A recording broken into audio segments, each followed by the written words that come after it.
Créée et diffusée en janvier 1998, Dawson est une série racontant les problèmes et surtout les premiers amours de 4 adolescents dans la ville de Capside. Cette série aura été une réussite et aura connu 6 saisons avec une première diffusion jusqu'en 2003. Elle abordera de nombreux thèmes tels que la drogue, l'homosexualité, le cancer et la mort. Mais que sont devenus les acteurs de la série? Ont-ils réussi? On va le découvrir maintenant. James Van Der Beek, alias Dawson Leary dans la série, adolescent un brin égocentrique et sensible. Après la fin de la série, l'acteur se contentera de quelques téléfilms et films passés inaperçus tels que Standing Still en 2005, Le Fléau selon Clyde Baker l'année suivante et Miss Renderhead. Il apparaîtra tout de même dans quelques séries bien notées telles que Ugly Betty, Esprit criminel et notamment Le premier amour de Robin dans la série How I Met Your Mother. Puis, il s'aventure en 2009 dans la série Medium et Mercy Hospital, qui ne passera pas à une seconde saison, faute d'audience.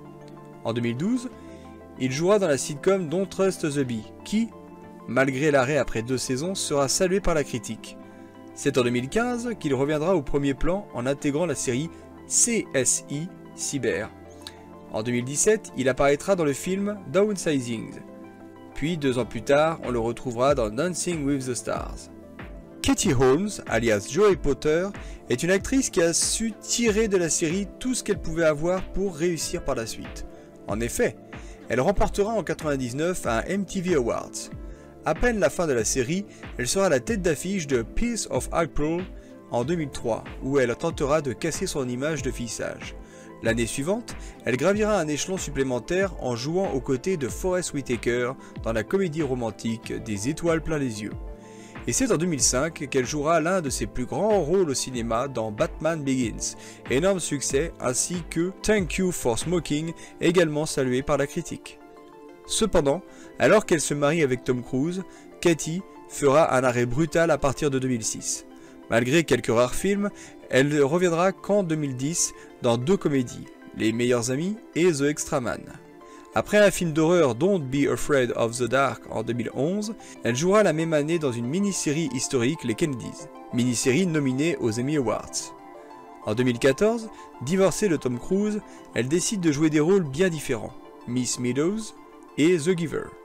En 2015, elle apparaîtra dans La femme au tableau. L'année suivante, elle incarnera de nouveau Jacqueline Kennedy pour une suite de Les Kennedy.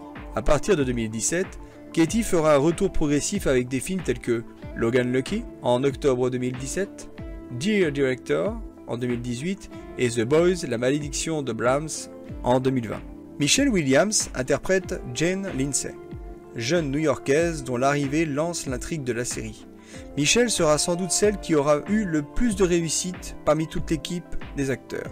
Ayant joué auparavant dans des films tels que Halloween, elle enchaînera après la fin de la série dans des films tels que Land of Plenty en 2004, mais c'est l'année suivante qu'elle s'illustrera dans le film Le secret de Brokeback Mountain, dans lequel elle sera nommée plusieurs fois et remportera un Critics' Choice Award. Malgré le passage inaperçu du film The Baxter en 2005, elle fera partie de la distribution de stars de I Am Not Here en 2017. À partir de l'année suivante, elle enchaînera plusieurs films tels que le thriller Manipulation, le drame Wendy et Lucy, Synecdoche en 2008 et Greed en 2009. Elle confirmera en 2010 avec une collaboration notable avec Martin Scorsese et aux côtés de Leonardo DiCaprio dans le film Shutter Island. Elle enchaîne l'année suivante avec My Weeks with Marilyn, interprétant Marilyn Monroe.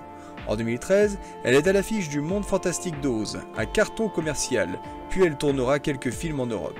Elle fera un retour commercial en 2017 dans la comédie musicale The Greatest Show aux côtés de Hugh Jackman. En 2018, elle jouera dans Moi Belle et Jolie, puis enchaînera sur Venom, film de super-héros. Mauvais dans la critique, mais un vrai succès commercial. En janvier 2019, elle tiendra la réplique à Julianne Moore dans After the Wedding, puis jouera dans la mini-série Fausse Verdon avec Sam Rockwell.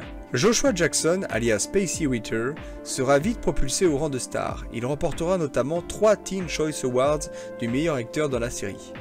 En parallèle de la série, il en profitera pour jouer dans quelques films tels que Scream 2, Un élève doué, Sex Intention et The Skulls. Après la série, il jouera dans le film Curse de Wes Craven qui sera un échec. Il rebondira en 2006 dans le film Coral Bobby. mais c'est en 2008 qu'il fera un retour remarqué à la télévision dans la série Fringe, qui s'arrêtera en 2013. Il obtiendra alors l'un des premiers rôles de la série The Offer, qu'il quittera à la dernière saison. En 2019, il revient dans la mini-série sociopolitique Dans leur regard. Keir Smith interprète Jack McPhee, meilleur ami de Jen, qui aura notablement offert le premier baiser entre deux hommes sur un prime-time américain. Après la série, il jouera dans Sex Intention 3 en 2004, puis aura un rôle récurrent dans la série saison 7 de Charmed. Il jouera dans le film d'horreur Meurtre à la Saint-Valentin en 2009, mais c'est en 2010 qu'il s'illustrera notamment dans la série Life Unexpected, arrêtée précocement après 2 saisons. Il jouera en 2011 dans le film Destination Finale 5 et interprétera ensuite des rôles secondaires dans diverses séries telles que Esprit criminel, The Fosters en 2014, Stalker en 2015, NCIS et Riverdale en 2019. En bref, bien que cette série ait fait rêver beaucoup de jeunes dans les années 90, il faut savoir que les acteurs n'ont pas particulièrement brillé, hormis quelques-uns. C'est tout pour ce Que sont-ils devenus, je vous dis à très bientôt pour un prochain épisode. Ciao Kiss!